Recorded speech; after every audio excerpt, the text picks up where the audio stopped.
ज्योति final year में पढ़ रही थी कि एकाएक हार्ट अटैक से ज्योति के पिताजी की मृत्यु हो गई।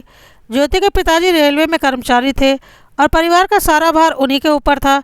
क्योंकि वह एक सरकारी कर्मचारी थे तो अनुकंपा के आधार पर उनकी नौकरी उनके परिवार के किसी सदस्य को मिलनी थी, जो कि ज़रूरी भी थी। ज्योति की माँ पढ़ी लिखी नहीं थी और ज्योति का एक भाई और एक बहन थे। ज्योति का भाई अभी 11वीं में पढ़ रहा था और ज्योति की बहन 8वीं में पढ़ रही थी। दोनों अभी छोटे थे और उनकी पढ़ाई चल रही थी और ज्योति का फाइनल ईयर बस कंप्लीट होने वाला था। इसलिए ज्योति का फाइनल ईयर कंप्लीट होते होते पिताजी की नौकरी को मिल गई। ज्योति को पिताजी की नौकरी मिल जाने के साथ परिवार संभल गया था और परिवार की सारी जिम्मेदारी ज्योति ने संभाल ली थी, क्योंकि वह उस घर की बड़ी बेटी थी। ज्योति की माँ चाहती थी कि वह नौकरी उनके बेटे को मिले, लेकिन बेटे की पढ़ाई अभी पूरी नहीं हुई थी, ना ही उम्र हुई थी। इसलिए मजबूरन उन्हें नौकरी ज्योति को दिलवानी पड़ी। धीरे धीरे ज्योति ने घर की सारी जिम्मेदारियां अपने कंधों पर ले ली। अपने भाई बहनों की पढ़ाई, घर खर्च और सब कुछ जैसे उसके पिता चलाते थे, और घर फिर एक बार सुचारू रूप से चलने लगा। ज्योति की माँ भी अब संभल गई थी और उन्हें लगा, चलो ज्योति ने घर को संभाल लिया है और अब हमारा परिवार बिखरने से बच जाएगा। ज्योति के भाई अब 12वीं कर चुका था और इंजीनियरिंग की तैयारी करने के लिए कोटा जाना चाहता था। ज्योति की नौकरी कोई बहुत ऊंचे ओहदे पर तो लगी नहीं थी, पर फिर भी उसके ऊपर जिम्मेदारियां थीं और उसने लोन लेकर भाई को इंजीनियरिंग की तैयारी के लिए कोटा भेजा, जिसे वह धीरे धीरे चुका रही थी। भाई का 1 वर्ष के बाद इंजीनियरिंग में एडमिशन हो गया, जिसकी अच्छी खासी फीस थी। ज्योति ने अपनी माँ से बोला कि भाई से बोलो वह एजुकेशन लोन ले लेगा और नौकरी मिलने के बाद उस लोन को वह चुका देगा। लेकिन ज्योति की माँ का कहना था कि वह लोन क्यों लेगा, यह नौकरी उसके पिताजी की है जो तुम्हें मिली है, तो तुम्हारी जिम्मेदारी है भाई की पढ़ाई की, तो तुम लोन लो। भाई क्यों लोन लेगा? तुम्हारे पिताजी होते तो वह अपने बेटे को कभी भी लोन नहीं लेने के लिए बोलते। ज्योति को अपनी माँ की बातें बहुत अजीब लगी, क्योंकि जब उसके पिताजी जीवित थे तब भी वह दोनों यही बातें करते थे कि कल को जब उनका बेटा कोई बड़ी पढ़ाई करना चाहेगा तो वह उसे एजुकेशन लोन दिलवा देंगे, क्योंकि उनका तो इतना सामर्थ्य नहीं है कि वह इतनी महंगी पढ़ाई अपने बच्चों को करवा सके, क्योंकि दोनों बेटियों की शादियां भी करनी है। और अब पिताजी जब नहीं रहे तो पिताजी की नौकरी ज्योति कर रही है, तो उसके लिए लोन लेना कैसे संभव हो जाएगा। लेकिन माँ को इन सब बातों से कोई लेना देना नहीं था।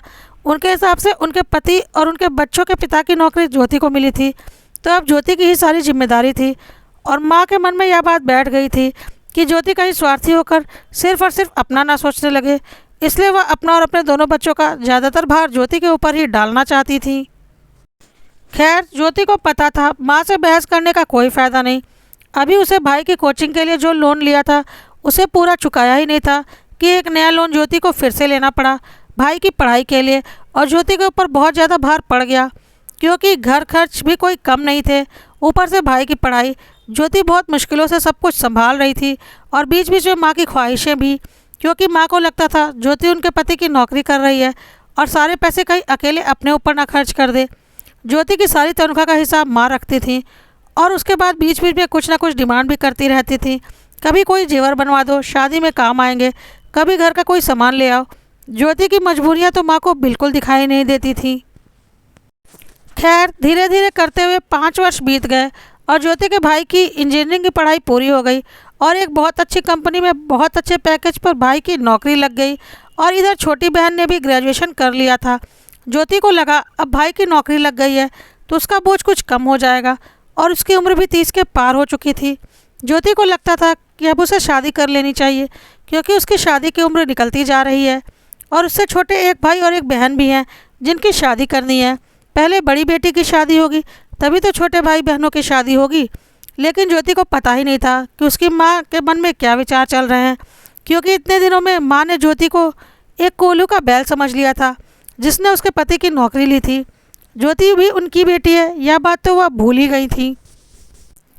ज्योति अभी अपनी शादी की बात अपनी माँ से करने की सोच ही रही थी कि माँ ने ज्योति से बोला, सुनो, शाम को कुछ मिठाइयाँ वगैरह और नाश्ते पानी का इंतज़ाम कर लेना, और हाँ, आज छुट्टी ले ले, घर की थोड़ी साफ़ सफाई भी करनी है, और हाँ, तीनों भाई बहन आज शाम को घर पर ही रहोगे और अच्छे कपड़े पहनकर तैयार रहना, कुछ लड़के वाले आ रहे हैं, शादी फाइनल होनी बहुत ज़रूरी है, क्योंकि फिर और भी बच्चे हैं जिनकी शादियाँ करनी है।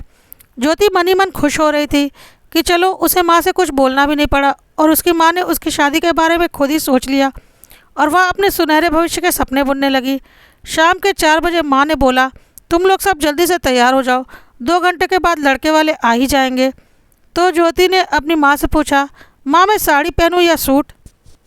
माँ ने लापरवाही से कहा, अरे कुछ भी पहन ले, क्या फ़र्क पड़ता है।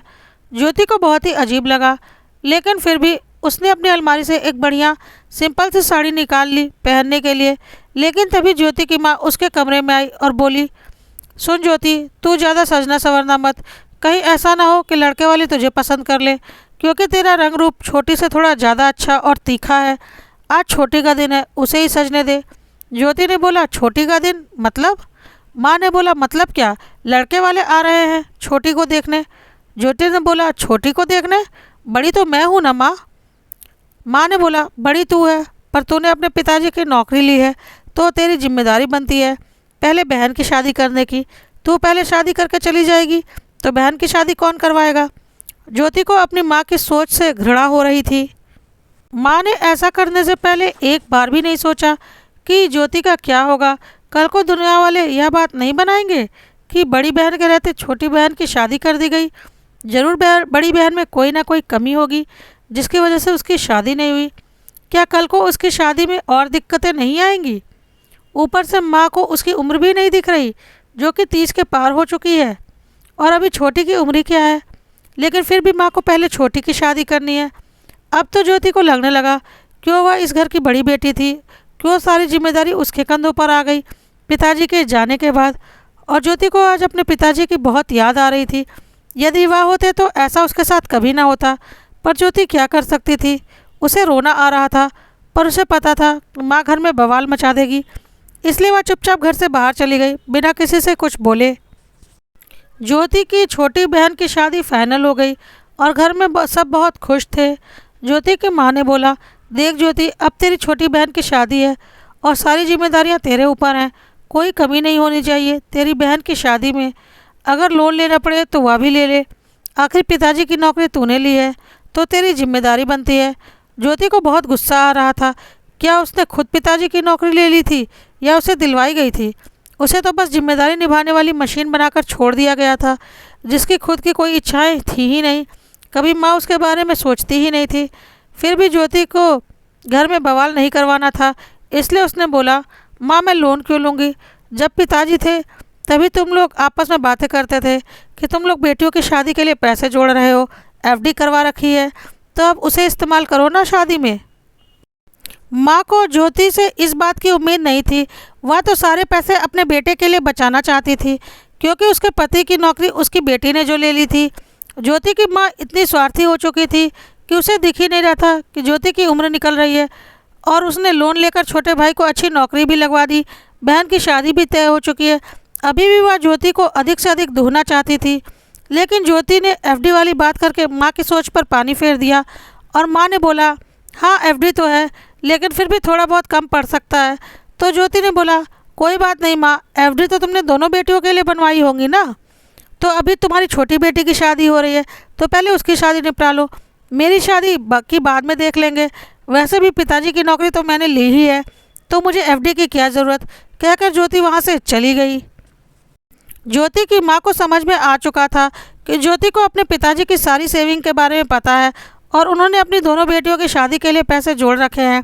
यह बात भी वह जानती है, इसलिए अब वह कोई लोन नहीं लेगी। इसलिए ज्योति की माँ ने रखे हुए पैसों से ही बेटी की शादी करने की सोची, और इस तरह से ज्योति की छोटी बहन की शादी हो गई। लेकिन ज्योति अब तक समझ चुकी थी कि वह खुद अपने लिए नहीं सोचेगी तो उसकी ज़िंदगी बर्बाद है, क्योंकि उसकी माँ तो अपने लालच में स्वार्थी हो चुकी है और वह सिर्फ अपने दोनों बच्चों को लेकर चल रही है, और ज्योति के बारे में उसे बिल्कुल नहीं सोचना। खैर, ज्योति की छोटी बहन की शादी को 6 महीने बीत चुके थे और ज्योति का भाई भी अच्छा खासा कमा रहा था। बहुत अच्छी नौकरी लगी थी उसकी, और ज्योति आज तक उसकी पढ़ाई का लोन चुका रही थी, जो कि ज्योति की सैलरी अपने भाई से काफ़ी कम थी। ज्योति धीरे धीरे डिप्रेशन में जा रही थी, क्योंकि अब उसे बहुत से लोग गाए बगाए ताने भी मार देते थे कि बूढ़ी हो जाने के बाद शादी करोगी क्या, और भी पता नहीं क्या क्या गलत बोल देते थे। ज्योति भी एक सामान्य लड़की थी, उसकी भी इच्छा होती थी कि उसका भी घर परिवार हो, बाल बच्चे हो। वह सिर्फ जिम्मेदारियां निभाने के लिए तो पैदा नहीं हुई है, वह क्यों अपनी ज़िंदगी की हर खुशी का त्याग करे। उसने तो अपने पिताजी की जान नहीं ली थी ना, तो सारी जिम्मेदारियां उसके ऊपर क्यों डाल दी गई हैं।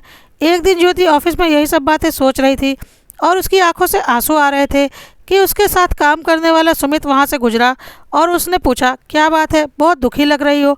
सुमित बहुत अच्छा लड़का था। वह एक विधुर था। 3 साल पहले उसकी शादी हुई थी, लेकिन एक रोड एक्सीडेंट में उसकी पत्नी की मृत्यु हो गई थी और वह जीवन में अकेला था। ज्योति और सुमित को एक दूसरे से अपने दिल की बात शेयर करनी बहुत अच्छी लगती थी। कहीं ना कहीं दोनों एक दूसरे को पसंद करने लगे थे, पर एक दूसरे से बोलने में डरते थे कि कहीं अगले को बुरा न लग जाए, पर एक दूसरे के साथ उन्हें बहुत भाता था। खैर, सुमित ने ज्योति के दिल की बात सुनी और उससे बोला, हाँ, तुम्हारे साथ गलत हो रहा है और इसके लिए तुमने आवाज़ उठाकर सही किया है। कुछ दिन और देख लो, नहीं तो अपनी ज़िंदगी के फैसले खुद लो, क्योंकि तुमने जो भी बातें बताई, मुझे नहीं लगता तुम्हारे घर में तुम्हारी ज़िंदगी का फैसला कोई करने वाला है और किसी को तुम्हारी ज़िंदगी से कुछ लेना देना है। उनके लिए तुम बस एक एटीएम मशीन हो, उससे अधिक कुछ भी नहीं। ज्योति ने बोला, बिल्कुल सही, तुम कितने अच्छे से मेरे दिल की बात समझ जाते हो सुमित, लेकिन मेरी अपनी माँ नहीं समझ पाती। बहुत अभागी हूँ मैं। उसके बाद ज्योति ऑफिस से घर के लिए निकल पड़ी। घर पहुँचने पर ज्योति ने देखा कि उसका छोटा भाई बैठा हुआ है और कुछ लोगों से बातें कर रहा है और उसकी मम्मी नाश्ते पानी में लगी हुई है।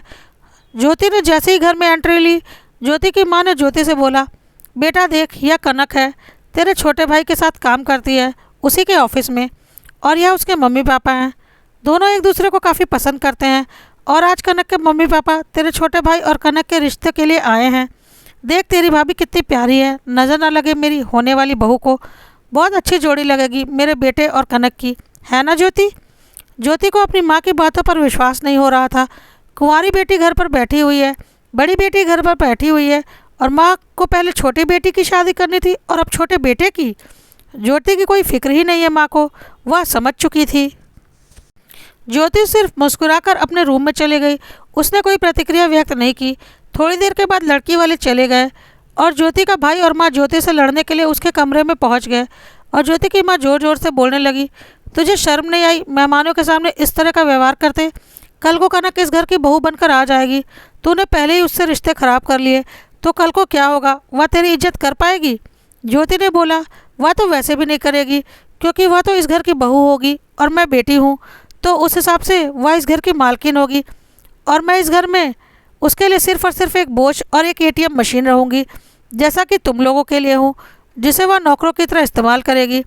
ज्योति का भाई बोला, बकवास मत करो दीदी, तुम्हें कनक से अभी से जलन हो रही है, तो शादी के बाद तुम क्या करोगे, या तो साफ दिख रहा है।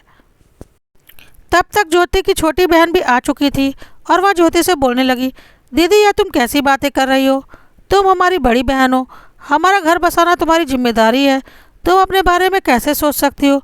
ज्योति ने बोला, अच्छा मैं बड़ी बहन हूँ, इसका मतलब यह हो गया कि मैं तुम लोगों के लिए अपनी ज़िंदगी कुर्बान कर दूँ, जो कि आधी से अधिक मैं कर भी चुकी हूँ। तो जिस तरह से मैं तुम लोगों की बड़ी बहन हूँ, तुम लोग भी तो मेरे छोटे भाई बहन हो। तुम लोग सिर्फ अपना स्वार्थ कैसे देख सकते हो और अपना घर परिवार बसाने की कैसे सोच सकते हो। एक बार भी क्या तुम लोगों ने मेरे बारे में सोचा? क्या मेरी इच्छा नहीं होती कि मेरा भी अपना परिवार हो, मेरा भी अपना घर संसार हो? क्या मैं सिर्फ एक जिम्मेदारी निभाने वाली मशीन हूँ और जिम्मेदारियाँ निभाने के लिए पैदा हुई हूँ? मेरी कोई इच्छा नहीं है। तुम्हें शर्म नहीं आई मुझसे पहले शादी करते हुए, या अब मेरे छोटे भाई को शर्म नहीं आ रही मुझसे पहले शादी करते हुए? तब तक ज्योति की माँ ने बोला, देख ज्योति, फालतू की बहस मत कर, तूने अपने पिताजी की नौकरी ली है तो तेरी जिम्मेदारी बनती है। अगर तेरे पिताजी होते तो अभी वह अपने बच्चों की शादी कर रहे होते अपनी नौकरी की बदौलत, और वह नौकरी अब तू करती है, तो यह तेरा फ़र्ज़ है। ज्योति ने बोला, अच्छा यह मेरा फ़र्ज़ है, चलो आज तुम लोगों को आईना दिखा देती हूँ। एक बात बताओ, अगर पिताजी होते तो क्या वह अभी तक रिटायर नहीं हुए होते? अभी तक क्या वह नौकरी ही कर रहे होते और उनकी तनख्वाह आ ही रही होती? नहीं ना, सिर्फ पेंशन मिल रही होती, जो कि आज भी तुम्हें मिलती है, तुम्हारे हिस्से की, क्योंकि पेंशन तो पति पत्नी की मिलती है और किसी एक के नहीं रहने पर अकेले की मिलती है, जो कि तुम्हें आज भी मिल ही रही है। और अब मेरी जिम्मेदारी कहाँ बनती है? जितनी जिम्मेदारी थी वह मैं कब की पूरी कर चुकी हूँ। और एक बात बताओ, क्या यह नौकरी मैंने ज़बरदस्ती ले ली थी? नहीं ना, बल्कि तुमने ही मुझे दिलवाई थी, क्योंकि तुम्हारा लाडला छोटा था और तुम्हारी लाडली बेटी भी छोटी थी और जिम्मेदारी का एहसास दिलाकर मेरी ज़िंदगी बर्बाद कर दी।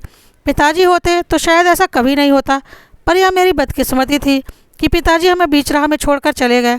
जिन पैसों का इंतजाम पिताजी करके भी गए थे, उन पैसों को भी तुमने इस्तेमाल नहीं किया, बल्कि मुझसे लोन करवाया, जिम्मेदारी का राग अलाप कर। इतने सालों से पिताजी की नौकरी कर रही हूँ, पर 1 रुपया भी जोड़ नहीं पाई हूँ, क्योंकि सारे पैसों का हिसाब तुम रखती हो, बल्कि मैं तो लोन भर रही हूँ। अपने ऊपर लाखों का कर्ज ले रखा है। क्या पिताजी होते तो वह इतना लोन लेते? कभी नहीं। क्या पिताजी होते तो दोनों बेटियों की शादी के लिए बनाई गई एफडी एक बेटी की शादी के ऊपर खर्च कर देते? कभी नहीं। माँ, अगर पिताजी होते ना तो सबसे पहले अपनी बड़ी बेटी की शादी करते, ना कि छोटी बेटी और बेटे की। तुमने मुझे बस एटीएम की तरह इस्तेमाल किया है, जिसकी कोई इच्छा है ही नहीं। कभी कभी दिल करता है यह नौकरी छोड़ दूं और अपनी ज़िंदगी शुरू करूं, लेकिन नहीं। अब ज़िंदगी के इतने साल मैंने इस नौकरी के चक्कर और जिम्मेदारी निभाने के लिए बर्बाद कर दिए हैं, तो अब यह नौकरी मैं बिल्कुल नहीं छोड़ने वाली, क्योंकि मुझे भी तो मेरा सहारा चाहिए। लेकिन हाँ, अब मैं तुम लोगों को ज़रूर छोड़ने वाली हूँ, क्योंकि अब मेरी कोई जिम्मेदारी नहीं। तुम्हारा बेटा अच्छी नौकरी कर रहा है और अपनी माँ के जिम्मेदारी वह निभा सकता है। तुम्हारे पति का सारा कर्जा मैंने उतार दिया है और अब यह नौकरी सिर्फ़ और सिर्फ मेरे हिस्से की है, क्योंकि पिताजी तो अब तक रिटायर हो गए रहते और पेंशन तो तुम्हें मिल ही रही है। और पिताजी के जोड़े पैसों को भी तुमने अपने पास ही रखे हैं, मेरे ऊपर तो कुछ खर्च किया नहीं। और इस नौकरी से इतने सालों में मैंने 1 रुपया आज तक नहीं जोड़ा है। यह बात भी तुम अच्छी तरह से जानती हो। सारा हिसाब तुम्हारे पास ही रहता है।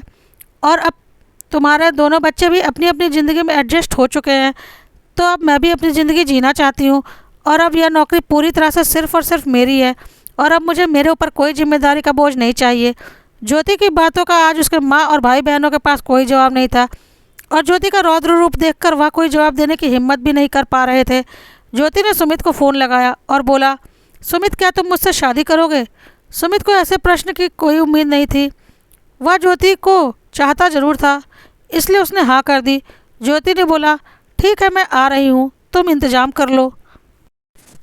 और हाँ, मेरे पास मेरी शादी में खर्च करने के लिए कुछ भी नहीं है। मैं तुम्हें कोई दहेज नहीं दे पाऊँगी, बिल्कुल कंगाल हूँ मैं।